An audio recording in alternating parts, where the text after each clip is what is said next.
IPW Hardcore Recap is brought to you by... And we're back, fans, for our main event here on IPW Weekly Recap. You see these three competitors going right at it. Let me explain what this match is all about. You see three of the top cruiserweights in the world in this match in IPW, and they're all defending their belts. Rod Stel, the IPW Light Heavyweight Champion. Jet Jaguar, the NWA Junior Heavyweight Champion. And there you see him. Sorry, the Florida Junior Heavyweight Champion is Jet Jaguar. And there you see the man who is the NWA World Junior Heavyweight Champion, Lex Lovett. This is an elimination match. If any man gets pinned or submits, the man who does that to him gets his belt, and then the winner of the last fall takes home all three belts. I'm confused. I'm not even going to ask you to explain it again. The only thing I know is Jet Jaguar representing Team IPW, IPW Hardcore Wrestling. He's coming away with all three belts the way he deserves it. He is the best independent cruiserweight in the business, bar none. That's true. He is the current NWA Florida Junior Heavyweight Champion, as I said, also a fourth-time former IPW Light Heavyweight Champion, and you know he wants to get that belt back from the turncoat Rod Stel. Now, why does Rod Stel have some surprised look that Jet Jaguar just kicked the paste out of his mouth? Rod Stel, Jet Jaguar, this has been going on for months, and he looks surprised. Jet ducks the clothesline, takes him over the top, and now he's going to turn around, work big man style with the monster, Lex Lovett. That's true. Lex Lovett, still considered a light heavyweight, but as you see, he's considerably larger than these other two individuals, which I'm sure will be of great help to him. Not only is he larger, he's a great athlete, a great high flyer. He may not be on our team, but you cannot deny the abilities of Lex Lovett. I'd like to know in what world, in what wrestling organization or dimension is Lex Lovett considered a cruiser, junior, or light heavyweight? Please, somebody tell me. Nice shot of Jet's ass there, by the way. Obviously, in the NWA, they consider him one. There you see Jet trying to get the pin on Lex Lovett, but Rod Stel breaks it up. People might be wondering, this is unfair. It's two NWA guys going up against Jet Jaguar from IPW. But let me tell you, fans, it seems that what we've seen in the past few weeks here, Lex Lovett has just as much of a disdain for the booty-shaking ways of the Miami Pound Machine Rod Stel as we all do here in IPW.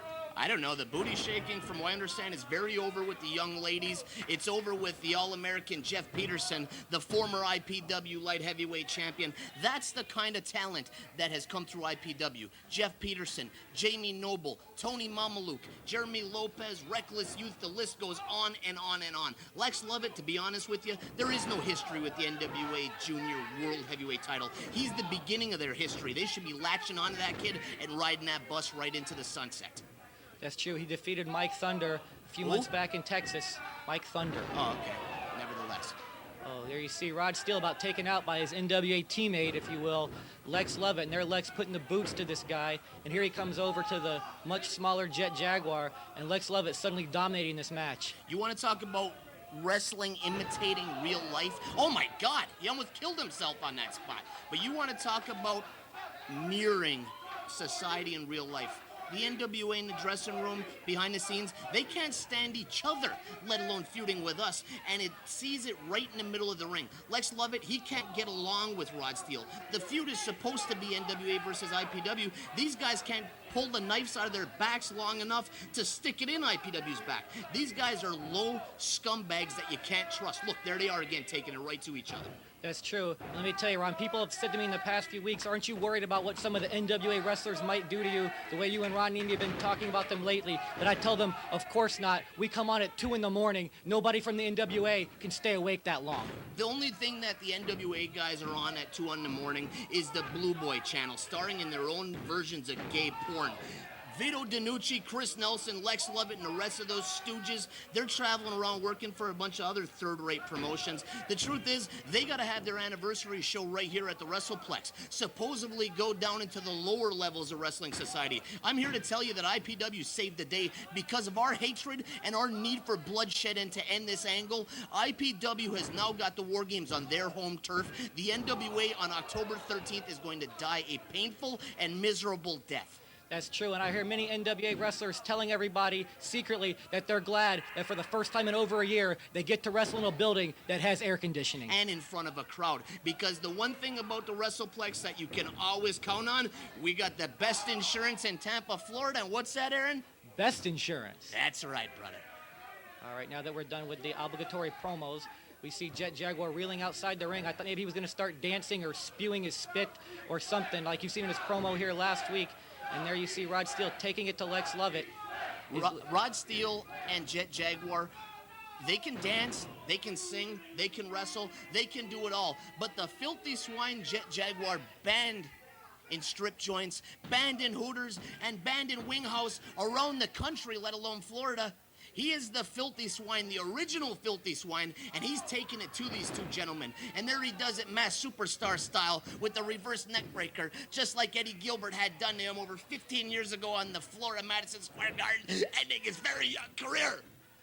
All right, and fans, I want to remind you, Rod Steele, we may not like him. He is the NWA turncoat, but you see how talented this guy is, how far he's come in less than a year, and he trained right here at the WrestlePlex. You can train here too. It's 727-526-6778. If you want to be like these guys in the ring, give us a call and start today.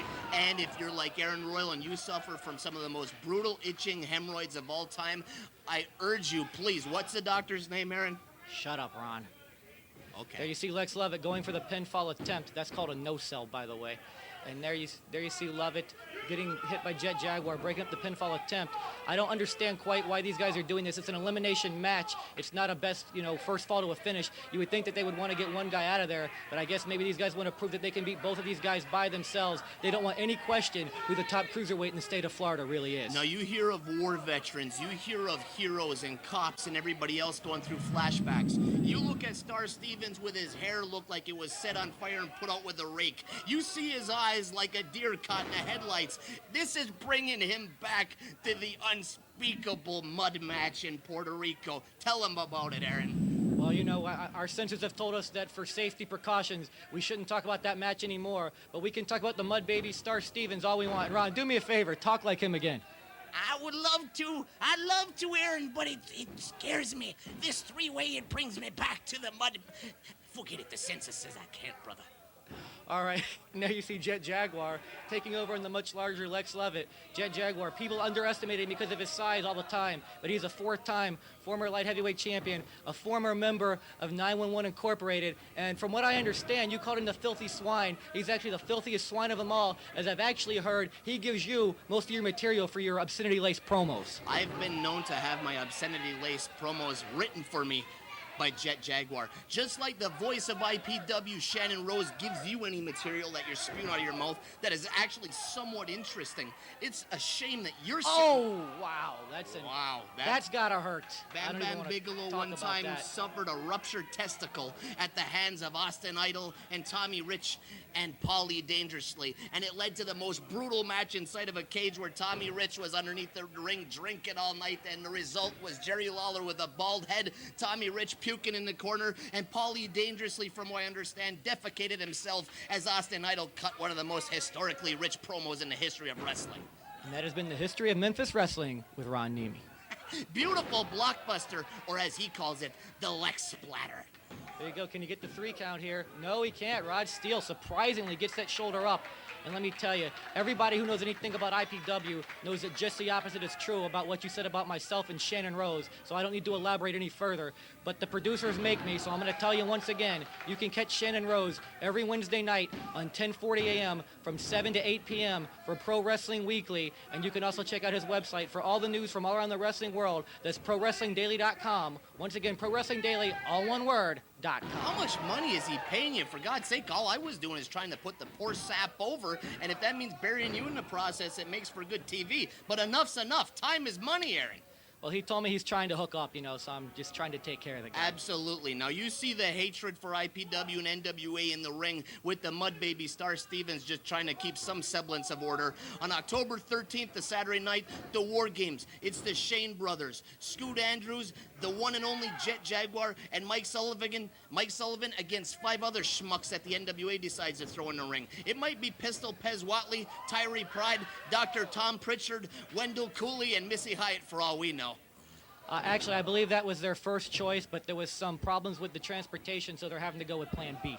And Plan B would be? I believe that's going to be Tiger Conway Jr., Coco Samoa.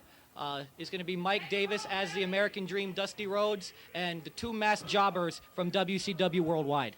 We got our work cut out for us, kid, but we'll be here on the 13th, ready to bleed for our cause. You know it doesn't matter if they stick Chaos in there in the place of the Masked Jobber or Galaxian or Thunderfoot. We'll take it to him, and Rod Steele, if he sticks his nose in the business, you know I'm going to be at ringside during this War Games fiasco. I'm not going to be like Barry Windham back in the old War Games and have my head stuck between two rings with my feet sticking up in the air, where I'm lucky if I don't come out with a broken neck and have J.J. Dillon running around that ringside like madman. There's Star Stevens counting the pin. What's that?